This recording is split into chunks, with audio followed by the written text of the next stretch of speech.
That experience getting ready for the Golden Gloves in 2015, I had to lose a lot of weight. I had 6 months to prepare for the fight. So I had to lose, I lost 60 pounds in 6 months. I got down to 175. I was very dehydrated before the fight. I didn't even tell my coach that because I didn't want to seem like I was trying to not fight. I went through and fought in the fight. That fight, I remember I started off trying to kill the dude. Like, I fought like a pit bull in there on some real savage shit, for real.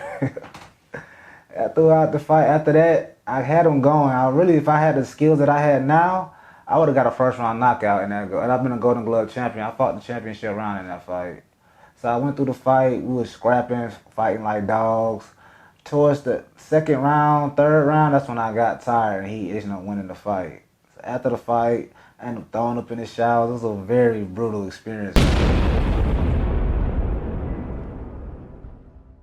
In 2016, James moved back to Metro Atlanta to pursue boxing in his hometown. Thing was, he needed a trainer to help prepare for his pro debut. It would be his father, James Hagler Jr.'s former boxing trainer, Coach Floyd, who would step up and take the job. It was at a Greenbrier Mall. I hit him up on the phone because I had already talked to Coach Floyd like years ago, but it wasn't about me boxing. It was more about me helping him train fighters. So when he found out I wanted to box, we met at Greenbrier Mall. We sat down, we talked about it, and he let me know what his goals and what my goals were. And then the next day, we went to the gym, and I didn't start training him then, but he still took me around the gym, sat me down, the gym he was training at, and we were still talking about boxing, what my goals were, what did I had planned and stuff like that, and also how bad did I want this. And he let me know his experience and stuff like that with boxing. And we started to go from there, and we started training that next Monday. And ever since that day, me and Coach Floyd was together every day. In 2019, it was time for James Hagler Jr. to turn pro, and he did so with a fight in Ohio on December 14th. Fighting as the main event on a card stacked with 14 bouts, this fight would set the stage and let the world know that the Savage was no longer an over-aggressive pit bull, but a patient alligator patiently waiting to pounce on his prey. It was a tad bit nervousness in the fight because it was my first pro debut. It was my first time fighting without headgear. And then I was on a card with 14 other fights, and I was the main event. My dad and my coach, they were kind of nervous because they thought the dude was going to come out brawling because he was way bigger than me. Then I fought at a weight class I wasn't supposed to fight at, so I had to gain weight while I was up there. Introducing your combatants. First, fighting out of the red corner, wearing the white trimmed in black, official weight 175 pounds. Tonight, he makes his professional boxing debut inside this squared circle. He hails from Atlanta, Georgia. Please welcome James Savage Hagler Jr. During the fight, started off with a jab, the touch him, I found a range, and I worked that out. The fight didn't really go too long because I actually boxed him and kept the distance between us, and I ended up finding myself getting the first round knockout inside the fight.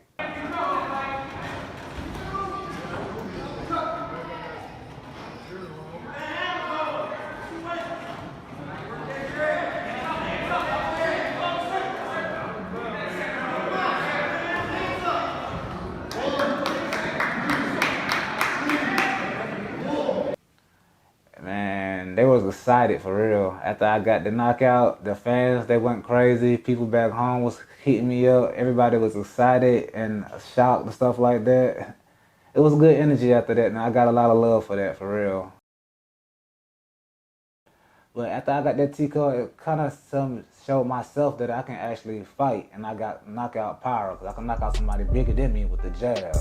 So it boosted my confidence up and made me realize what I can do in this game. 10 months after his pro debut, James would receive a text message from Coach Floyd's son informing him that the late, great Coach Floyd had passed away from cancer. This would be a great shock to James, who had to immediately leave work. I was at work, his son texted me. We was in the middle of doing a flight. I work at the airport.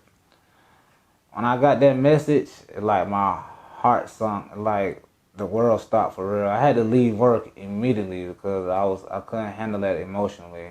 Got to my car, I was crying. I remember calling my mom and telling her what happened and stuff like that. That really bothered me a lot because I felt like I didn't just lose my coach.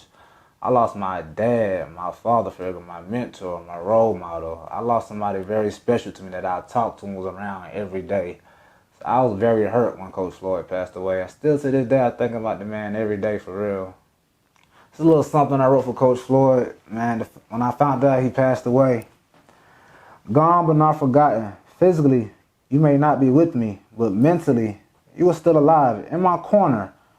Your teaching methods will not be forgotten. The hard work you put in will not be wasted. So to my coach, my father figure, my mentor, my hero, my best friend, rest in peace. I love you, Coach Floyd.